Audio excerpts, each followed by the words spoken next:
जी हाँ भाई और बहनों, आपने बिल्कुल सही सुना है। जम्मू कश्मीर विधानसभा चुनाव 2022 का बिगुल बज चुका, जिसके अंदर सी वोटर सर्वे ने जम्मू कश्मीर के सर्वे आंकड़े जारी कर दिए। वहीं दोस्तों, आपको बता दूं, गुलाम नबी आज़ाद ने कांग्रेस पार्टी और पीडीपी पार्टी को तगड़ा झटका देकर जम्मू कश्मीर के अंदर अपनी एक खुद की पार्टी बनाई है। वहीं दोस्तों, हम आपको बताएंगे कि एक सीट के बारे में। हमारे चैनल को सब्सक्राइब जरूर करें। वहीं दोस्तों, बात करें सर्वप्रथम जम्मू कश्मीर विधानसभा सीट उधमपुर की। उधमपुर में कुल 3 सीटें हैं। 3 में से एक बीजेपी को, 2 कांग्रेस पार्टी को, पीडीपी को 0 और एएसपी को भी 0 सीट हासिल हुई है। वहीं दोस्तों, बात करें शोपिया की कुल 2 सीटों पर, तो 2 में से एक कांग्रेस पार्टी को, एक पीडीपी पार्टी को, बीजेपी को 0 सीट और एएसपी को भी 0 सीट मिलती नजर आ रही है। वहीं दोस्तों, बात करें अगली सीट श्रीनगर की। श्रीनगर में कुल 8 सीटें, 8 में से 3 बीजेपी को, 4 कांग्रेस को और 1 एएसपी पार्टी को मिलती नजर आ रही। पीडीपी पार्टी का सुपड़ा साफ होता दिखाई दे रहा है। वहीं दोस्तों, सांबा की कुल 2 सीटों पे बात करें तो 2 में से एक कांग्रेस पार्टी को, एक पीडीपी पार्टी को और बीजेपी को 0 सीट और कांग्रेस को भी 0 सीट हासिल हुई है। वहीं दोस्तों, बात करें रामबन की कुल 2 सीटों पर, तो 2 में से बीजेपी को 1 सीट, पीडीपी को 1 सीट, कांग्रेस को 0 और एएसपी को 0 सीट मिलती नजर आ रही है। दोस्तों, बात करें रियासी की कुल 3 सीटों पर, तो 3 में से तीनों को समांतर, कांग्रेस पार्टी को 1, पीडीपी पार्टी को भी 1 और एएसपी पार्टी को भी 1 सीट मिलती नजर आ रही है और बीजेपी को 0 सीट। वहीं दोस्तों, बात करें अगली सीट पुलवामा की।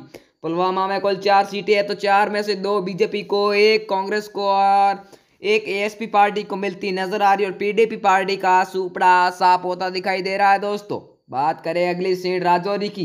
राजौरी में कुल 4 सीटें, 4 में से 1 बीजेपी को, 2 कांग्रेस पार्टी को, 1 एएसपी पार्टी को और पीडीपी पार्टी को 0 सीट हासिल होती नजर आ रही है सी वोटर सर्वे के अनुसार। बात करें अगली सीट पुंछ की।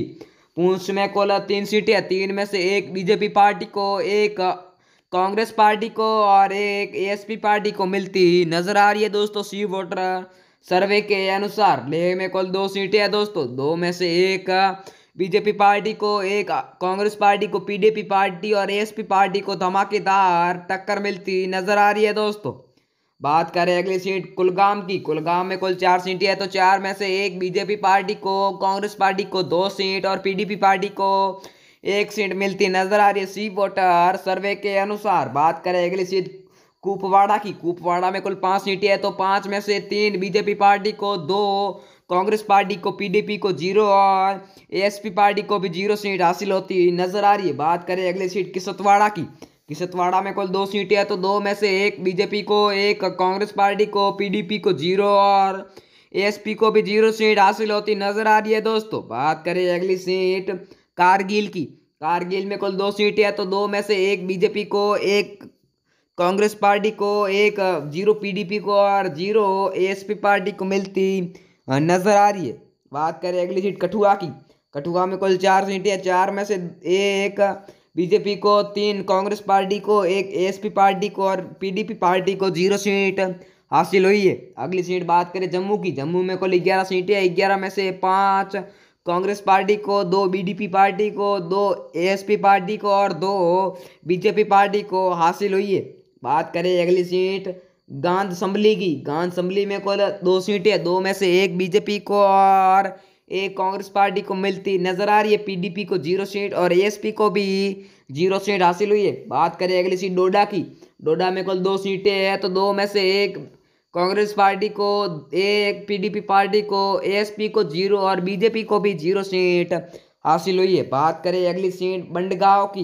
बंडगांव में कुल 5 सीटें हैं, 5 में से 1 बीजेपी को, 2 कांग्रेस पार्टी को, 1 पीडीपी को और 1 एएसपी को मिलती नजर आ रही है। दोस्तों, बात करें अगली सीट बारामूला की। बारामूला में कुल 7 सीटें, 7 में से 2 बीजेपी को, 2 कांग्रेस पार्टी को, 2 1 पीडीपी को और 2 डाप पार्टी को मिलती नजर आ रही है भाइयों। और बात करें अगली सीट बांदीपुरी की। बांदीपुरी में कुल 3 सीटें, 3 में से 1 बीजेपी को और 2 कांग्रेस पार्टी को मिलती नजर आ रही। पीडीपी और डीएपी पार्टी का सुपड़ा साफ होता नजर आ रहा है। बात करें अनंतनाग की। अनंतनाग में कुल 6 सीटें, 6 में से 1 बीजेपी को 3, कांग्रेस को 1, पीडीपी को और 1 डीएपी पार्टी को मिलती नजर आ रही है। तब तक के लिए